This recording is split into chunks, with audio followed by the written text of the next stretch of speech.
आप सभी का स्वागत है आपके अपने YouTube चैनल टेक्निकल विद आलोक में। दोस्तों ये हमारी सीरीज चल रही है टॉप 20 टेक्निकल क्लासेस की, जो ये आपकी क्लास नंबर 6 है। दोस्तों अगर आप इस चैनल पर नया हैं तो प्लीज़ सब्सक्राइब कर लीजिएगा और साथ ही साथ आप हमें फेसबुक पेज पे भी फॉलो कर सकते हैं। दोस्तों आप वीडियो पूरा देखिएगा, आपके लिए वीडियो बहुत हेल्पफुल होगी आपके जितने भी गवर्नमेंट एग्जाम होते हैं उसके पॉइंट ऑफ व्यू से।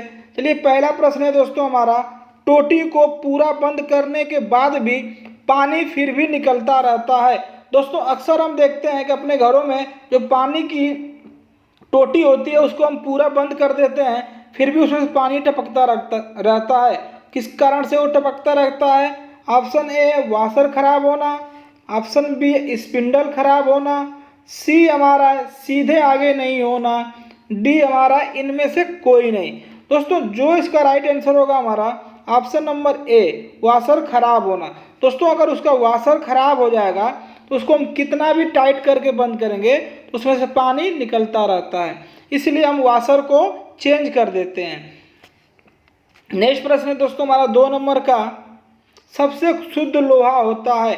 दोस्तों हमें ये बताना है कि जो हमारा लोहा होता है वो कौन सा लोहा सबसे शुद्ध होता है। तो option A gun metal, option B है रॉट आयरन, ऑप्शन सी है कास्ट आयरन, ऑप्शन डी हमारा माइल्ड स्टील।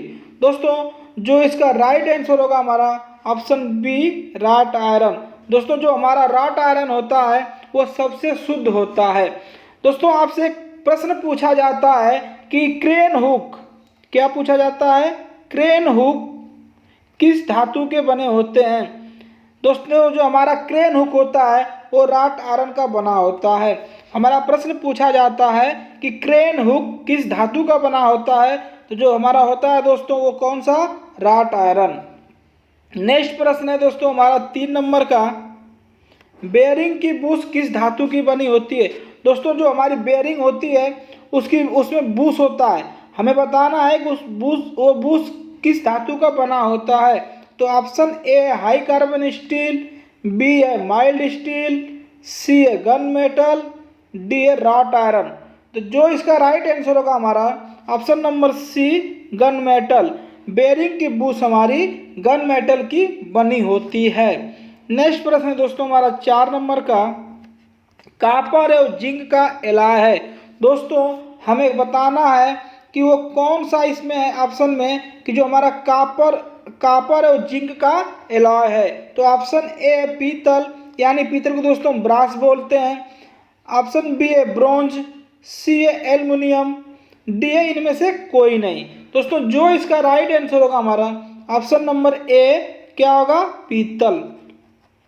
दोस्तों हमारा कॉपर और जिंक का जो एलॉय होता है वो कौन सा होता है? पीतल होता है। दोस्तों अगर आपसे एक प्रश्न पूछ लिया जाए कि कॉपर और टीन का, क्या पूछ लिया जाए? कॉपर और टीन का एलॉय। दोस्तों जो हमारा कॉपर और टीन का एलॉय होता है वो होता है ब्रोंज। क्या होता है? ब्रोंज। और कॉपर और जिंक का जो हमारा एलॉय होता है वो होता है पीतल। दोस्तों एक आपसे प्रश्न पूछा जाता है कि सबसे हल्की धातु कौन सी होती है? सबसे हल्की धातु। दोस्तों जो हमारी सबसे हल्की धातु होती है वो होती है एल्यूमिनियम। क्या होती है? एल्यूमिनियम। नेक्स्ट प्रश्न हमारा 5 नंबर का, गैल्वेनाइजिंग के लिए प्रयोग किया जाता है। दोस्तों हम गैल्वेनाइजिंग प्रक्रिया किस पे प्रयोग करते हैं? तो ऑप्शन ए हमारा जस्ता, बी है कॉपर, सी है पीतल, डी है इनमें से कोई नहीं। तो जो इसका राइट आंसर होगा हमारा ऑप्शन ए क्या होगा? जस्ता। गैल्वेनाइजिंग के लिए हम जस्ता का प्रयोग करते हैं। नेक्स्ट प्रश्न हमारा 6 नंबर का, स्टील में कार्बन की मात्रा अधिक होने से।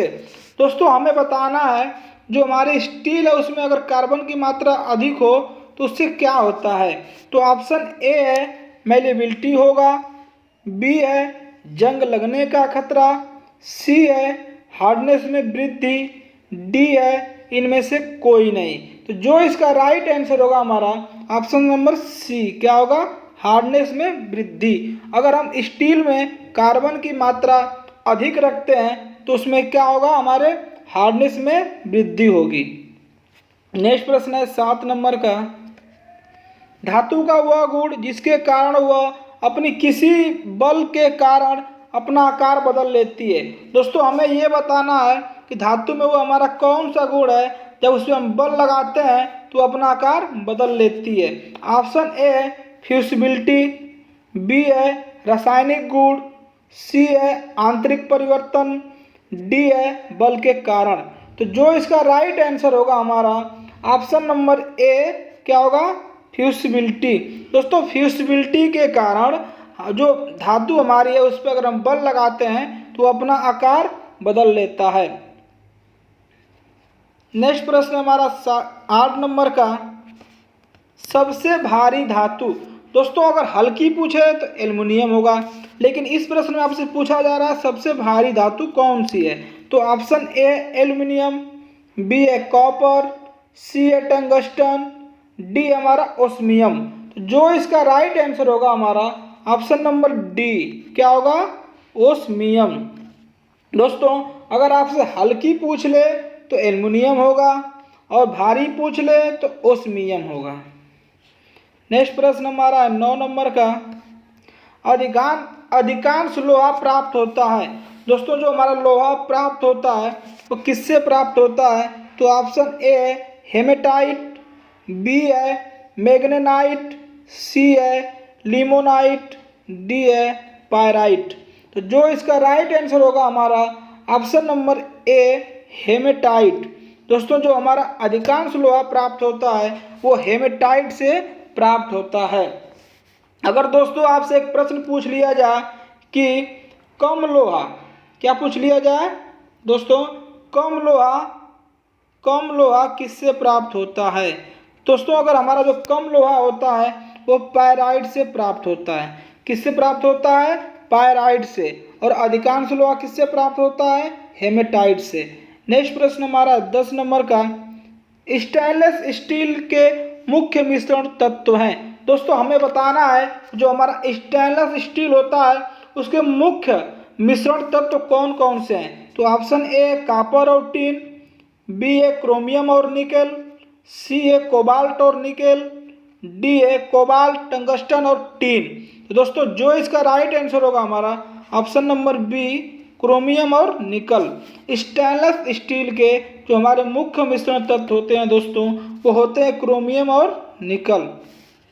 नेक्स्ट प्रश्न है हमारा 11 नंबर का, मृदु इस्पात यानी सॉफ्ट स्टील को किस वर्ग में रखा जाता है। दोस्तों जो हमारा सॉफ्ट स्टील होता है स्टील उसको हम किस वर्ग में रखते हैं। Option A medium carbon steel, B है हाई कार्बन स्टील, सी है ए और बी दोनों, डी है कोई नहीं। तो जो इसका राइट आंसर होगा हमारा ऑप्शन नंबर ए मीडियम कार्बन स्टील। दोस्तों जो हमारा मृदु इस्पात यानी सॉफ्ट स्टील होता है उसको मीडियम कार्बन स्टील में रखते हैं। नेक्स्ट प्रश्न हमारा है 12 नंबर का, स्लाइडिंग मशीन में किस गियर का प्रयोग किया जाता है। दोस्तों आप देखे होंगे वर्कशॉप में जो हमारी स्लाइडिंग मशीन है उसमें गियर होता है। तो हमसे ये पूछा जा रहा है कि उसमें किस प्रकार का गियर का प्रयोग हम करते हैं, यानी किस गियर का प्रयोग करते हैं। तो ऑप्शन ए है हेलिकल गियर, बी है मीटेर गियर, सी है वर्म गियर, डी है रैक और पिनियन। तो जो इसका राइट आंसर होगा हमारा ऑप्शन नंबर डी रैक और पिनियन। जो हमारी स्लाइडिंग मशीन होती है दोस्तों उसमें जो गियर होता है वो रैक और पिनियन गियर होता है। नेक्स्ट प्रश्न हमारा है 13 नंबर का, विभिन्न गति पर मशीन चलाने में प्रयोग पुली कौन सी है। दोस्तों हमारी जो पुली होती है वो कई प्रकार की होती है, लेकिन हमें विभिन्न गति पे चलाना है यानी अलग अलग गति पे चलाना है। तो किस पुली का प्रयोग करेंगे।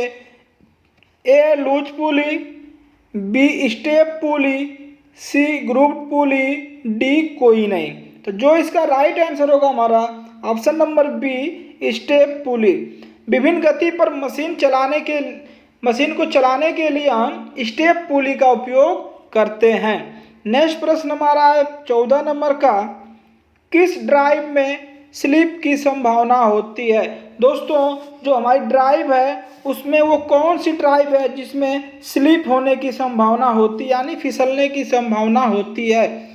ए है belt drive, B rope drive, C group drive, D step pulley drive. तो जो इसका राइट आंसर होगा हमारा option number A belt drive. दोस्तों जो हमारी बेल्ट ड्राइव होती है उसको फिसलने की संभावना अधिक होती है। नेक्स्ट प्रश्न है हमारा 15 नंबर का, लूज पुली किस तरह चलती है।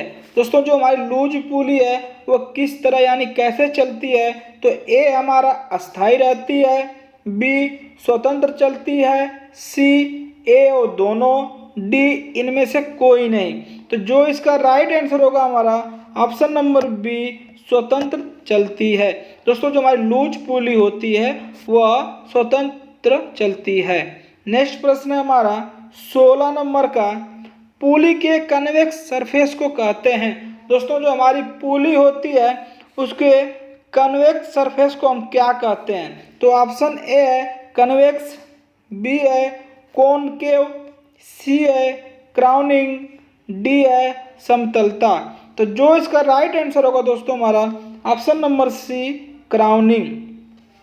ये क्या होती है दोस्तों, क्राउनिंग होती है। नेक्स्ट प्रश्न हमारा 17 नंबर का, जोकी पुली का प्रयोग किया जाता है। दोस्तों जो हमारी जोकी पुली है उसका प्रयोग हम कब करते हैं, तो ऑप्शन ए है खुले बेल्ट चलन में, बी बंद बेल्ट चलन में, सी सीधे बेल्ट चलन में, डी इनमें से कोई नहीं। तो जो इसका राइट आंसर होगा हमारा ऑप्शन नंबर ए खुले बेल्ट चलन में। नेक्स्ट प्रश्न है हमारा 18 नंबर का, मशीन की शक्ति को एक स्थान से दूसरे स्थान तक ले जाने को कहते हैं। दोस्तों जो हमारी मशीन की शक्ति है उसे हमको यहाँ से यहाँ तक ले जाना है, उसको हम क्या कहते हैं। ऑप्शन ए है मशीन में बदलाव, बी है शक्ति स्थानांतरण, सी है पावर को बदलना, डी है इनमें से कोई नहीं। तो जो इसका राइट आंसर होगा हमारा बी, क्या होगा, शक्ति स्थानांतरण। जो हम एक से दूसरे स्थान पर ले जाते हैं वो क्या होता है, शक्ति स्थानांतरण। नेक्स्ट प्रश्न हमारा 19 नंबर का, मशीन को बार बार चलाना हो या बंद करना हो तो वहाँ पे कौन सी पुली का उपयोग करते हैं। दोस्तों मशीन को हमें बार बार चलाना हो या उसे बार बार बंद करना हो तो वहाँ पे किस पुली का उपयोग हम करते हैं। ए हमारा है लूज और फास्ट पुली, बी है स्टेप पुली, सी जोकी पुली, डी कोई नहीं। तो जो इसका राइट आंसर होगा हमारा ऑप्शन नंबर ए, क्या होगा, लूज और फास्ट पुली। मशीन को बार बार चलाना हो या बार बार उसको बंद करना हो तो वहाँ पे हम लूज और फास्ट पुली का उपयोग करते हैं। अगला प्रश्न हमारा 20 नंबर का, शाफ्ट का जो भाग बेयरिंग में होता है उसे हम क्या कहते हैं। दोस्तों जो हमारा शाफ्ट का भाग होता है बेयरिंग में उसको हम क्या कहते हैं। ए हमारा है केज, बी है क्राउनिंग, सी है राउंड सरफेस, डी है जनरल। तो जो इसका राइट आंसर होगा हमारा डी, क्या होगा, जनरल। तो शाफ्ट का जो भाग बेयरिंग में होता है उसको हम जनरल बोलते हैं। नेक्स्ट प्रश्न हमारा 21 नंबर का, किस पुली को लेथ मशीन पर प्रयोग किया जाता है। दोस्तों वो कौन सी पुली है जिसका प्रयोग हम लेथ मशीन पे करते हैं। तो ए हमारा है लूज पुली, बी स्टेप पुली, सी ड्रेवन पुली, डी कोई नहीं। तो जो इसका राइट आंसर होगा बी, क्या होगा, स्टेप पुली। स्टेप पुली का प्रयोग हम लेथ मशीन पर करते हैं। नेक्स्ट प्रश्न हमारा 21 नंबर का, जिग पर टॉलरेंस होनी चाहिए। दोस्तों जो हमारी जिग होती है उस पर टॉलरेंस होनी चाहिए, तो कितनी होनी चाहिए। ए हमारा है 10% से 20%, बी है 20% से 50%, सी है 50%, डी है कोई नहीं। तो जो इसका राइट आंसर होगा हमारा ऑप्शन नंबर बी 20 से 50%।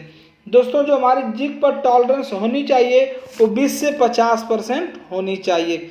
नेक्स्ट प्रश्न हमारा 23 नंबर का, किस जिग का प्रयोग बोर के लोकेशन के लिए किया जाता है। दोस्तों हमारी कौन सी जिग है जिसका प्रयोग बोर से क्या होता है, बोर से लोकेशन के लिए हम करते हैं? A channel jig, B plate jig, C drilling jig, D post jig. तो जो इसका राइट आंसर होगा हमारा option number D post jig. दोस्तों हम पोस्ट जिग का प्रयोग बोर से लोकेशन के लिए करते हैं।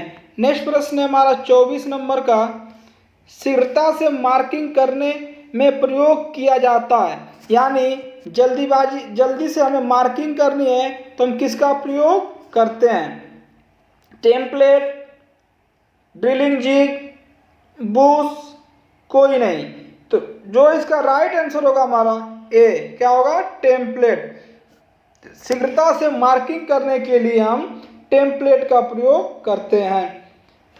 नेक्स्ट प्रश्न हमारा 25 नंबर का, जिग हुए फिक्चर का प्रयोग करने से अधिक समय खर्च होता है। दोस्तों आपसे पूछा जा रहा है कि अगर हम जिग हुए फिक्चर का प्रयोग करेंगे तो जो हमारा समय है वो अधिक खर्च होता है क्या? इसको हमें बताना है कि समय अधिक खर्च होता है, यानी सही है या गलत। तो ऑप्शन ए हाँ, बी है नहीं, सी ए और बी दोनों, डी है कोई नहीं। तो जो इसका राइट आंसर होगा बी, क्या होगा? नहीं। दोस्तों जिग और फिक्चर का प्रयोग करके हम अपने समय को बचा सकते हैं, यानी उसमें समय अधिक खर्च नहीं होगा। दोस्तों अगर आप इस चैनल पर नए हैं तो प्लीज़ सब्सक्राइब कर लीजिएगा, साथ ही साथ बेल आइकन घंटे को दबा दीजिएगा।